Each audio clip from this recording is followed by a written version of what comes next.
اچھا، کبھی ہم نے اس بات پہ غور کیا ہے کہ ہم بیمار، پریشان، تکلیفوں میں کیوں رہتے ہیں، جبکہ اللہ تبارک و تعالیٰ نے قرآن پاک کی متعدد جگہوں پہ فرمایا ہے کہ اللہ نہیں چاہتا کہ میرا بندہ پریشان ہو، اللہ نہیں چاہتا میرا بندہ مصیبت میں مبتلا ہو، اللہ نہیں چاہتا میرا بندہ تکلیف میں ہو۔ پھر وجہ کیا ہے؟ جب اللہ نہیں چاہتا تو پھر کیا وجہ ہے؟ دیکھیں، آج ہم اللہ کے رسول کا نام تو لیتے ہیں، لیکن جو اللہ اور اللہ کے رسول پسند کرتے ہیں، آج ہمیں ان سے نفرت ہے۔ یقین کریں، ہمیں ان سے نفرت کرتے ہیں، اور جس سے اللہ اور اللہ کا رسول نفرت کرتے ہیں، آج ہمیں ان سے محبت ہے۔ اب آپ پوچھیں گے بھی کیا چیزیں ہیں؟ حدیث پاک کا مفہوم ہے، آپ صلی اللہ علیہ وآلہ وسلم نے ارشاد فرمایا، بلکہ آپ صلی اللہ علیہ وآلہ وسلم اپنے صحابہ کرام کے ساتھ سفر پہ جا رہے ہیں، ایک بکری کے بچہ مرا ہوا تھا، اس کے کان کٹے ہوئے تھے، وہ مرا ہوا تھا۔ تو آپ صلی اللہ علیہ وآلہ وسلم نے وہاں پہ روک کر صحابہ کرام سے فرمایا، میرے صحابہ، یہ جو بچہ بکری کا مرا ہوا ہے، تم میں سے کوئی اس کو 1 درہم میں خریدنا چاہتا ہے؟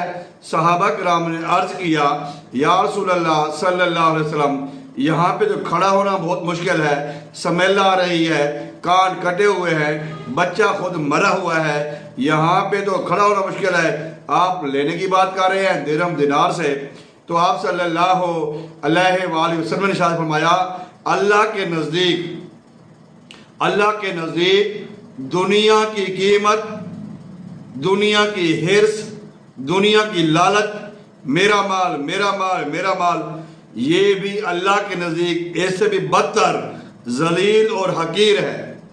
دیکھیں نا، حضور نبی کریم کی حدیث پاک ہے کہ دنیا مومن کے لیے قید خانہ ہے اور کافر کے لیے جنت ہے۔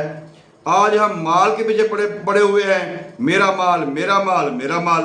اوہ اللہ کے بندو، دنیا کو اللہ تعالیٰ نے حقیر، ذلیل، ناچیز پیدا کیا ہے۔ ہاں، اگر آپ اپنی ضرورت کے لیے استعمال کرتے ہیں، اتنا کماؤ جتنا دنیا میں رہنا ہے، اتنا کماؤ جتنا آخرت میں رہنا ہے۔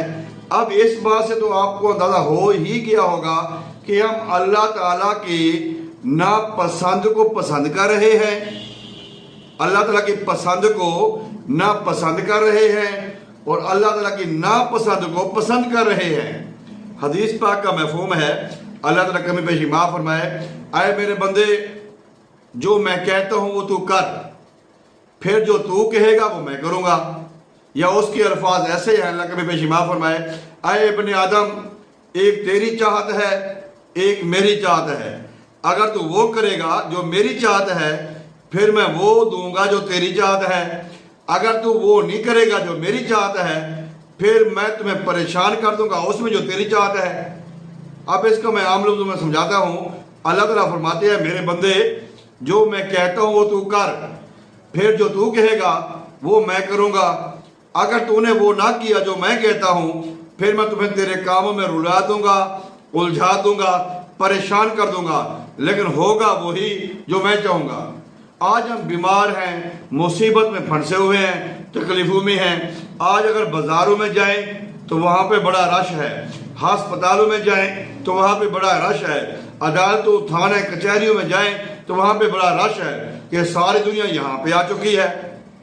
اگر ہم مسجد میں چلے جاتے ہیں، مساجد کو دیکھتے ہیں، پھر کہتے ہیں لو بھئی جو چھٹیاں ہو گئی ہیں مسلمانوں کو، وہاں پہ 1 2 4 5 نمازی ہیں، تقریباً 1% نمازی ہیں ہماری مساجد میں، یا 2% ہوں گے، باقی 98% ہم برائیوں میں، ہم دنیا داری میں پھنسے ہوئے ہیں۔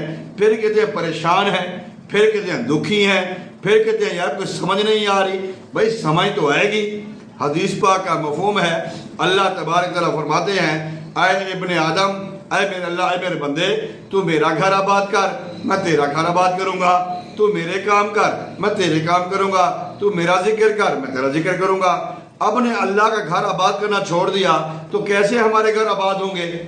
اگر ہم نے اللہ کے گھر کو آباد کرنا ہے کیا ہوتا تو آج ہمارے گھر میں پریشانی نہ ہوتی، آج ہمارے گھر میں مصیبت نہ ہوتی، آج ہمارے گھر میں مسائل پیدا نہ ہوتے۔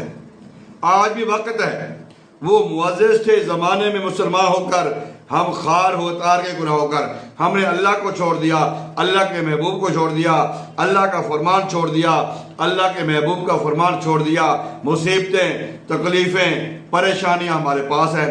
عدالتوں میں جاؤ، گھنٹوں کے گھنٹے ضائع کر لو، ہسپتالوں میں جاؤ، گھنٹوں کے گھنٹے ضائع کر لو، بازاروں میں جاؤ، گھنٹوں کے گھنٹے ضائع کر دو، پرواہ نہیں ہے۔ مسجد میں جاتے ہیں، ایسے نماز پڑھی، بھاگ کے باہر نکل آئے، ہمیں پرواہ نہیں ہے۔ فرمایا مسجد میں مومن ایسے ہوتا ہے جیسے مچھلی پانی میں ہوتی ہے، اور منافق مسجد میں ایسے ہوتا ہے جیسے پنچھی پنجرے میں ہوتا ہے۔ آپ صلی اللہ علیہ وآلہ وسلم نے ارشاد فرمایا کہ اس دنیا میں سب سے جو بری جگہ ہے وہ بازار ہے، اور جو اچھی جگہ ہے وہ مسجد ہے۔ اور جو لوگ بازاروں میں کام کاج کرتے ہیں، دنیا داری کا کاروبار کرتے ہیں، رزق حلال کماتے ہیں، ان کے لیے بھی یہی ہے کہ اپنی نگاہ کی حفاظت کریں، نماز کی باقاعدگی کریں، اللہ کے خوف سے ڈریں، اللہ کے محبوب کی بات مانیں، پھر وہاں پہ بیٹھنا آپ کا جنت کا ذریعہ بن جائے گا۔ اگر آپ نے ایسے نہ کیا پھر بربادی تو ہمارے پاس ہے ہی ہے۔ آج بھی وقت ہے ہم اپنے آپ کو سرنڈر کریں، ہم اپنے اللہ کے آگے سرنگو ہو جائیں، اللہ کے محبوب کے در پہ آگے جھک جائیں، معافی مانگیں۔ اور اللہ تعالیٰ فرماتا ہے وَلَوْ أَنَّهُمْ إِذْ ظَلَمُوا أَنفُسَهُمْ جاؤ کا محبوب جب یہ کوئی گناہ کر بیٹھیں گے، غلطی کر بیٹھیں، کوئی برے کام کر بیٹھیں، میری خلاف ورزی کر بیٹھیں، پھر تیرے در پہ آ جائیں گے، تو آپ بھی ان کی سفارش کرنا، ان کے حق میں دعا کرنا، میں ان کو معاف کر دوں گا۔ در مصطفیٰ پہ رکھا جو سر، آئی ندا و بے خبر، تیرے وہ بھی سجدے ادا ہوئے جو قضا ہوئے تھے نماز میں۔ میرے بھائیو آؤ، شفا بھی اللہ کے پاس ہے، خوشی بھی اللہ کے پاس ہے، صحت بھی اللہ کے پاس ہے، سب کچھ اللہ کے پاس ہیں، لیکن راستہ اللہ نے اپنے نبی کا طریقہ بتایا ہے۔ اللہ کے نبی کے طریقے پہ آ جاؤ، اللہ کی مان لو، پھر بیماریاں ہمارے پاس نہیں آئیں گی، مصیبتیں، جھگڑے، ہسپتالوں میں ہمارا وقت ضائع نہیں ہوگا، تھانوں، عدالتوں، کچہریوں میں ہمارا وقت نہیں ہوگا۔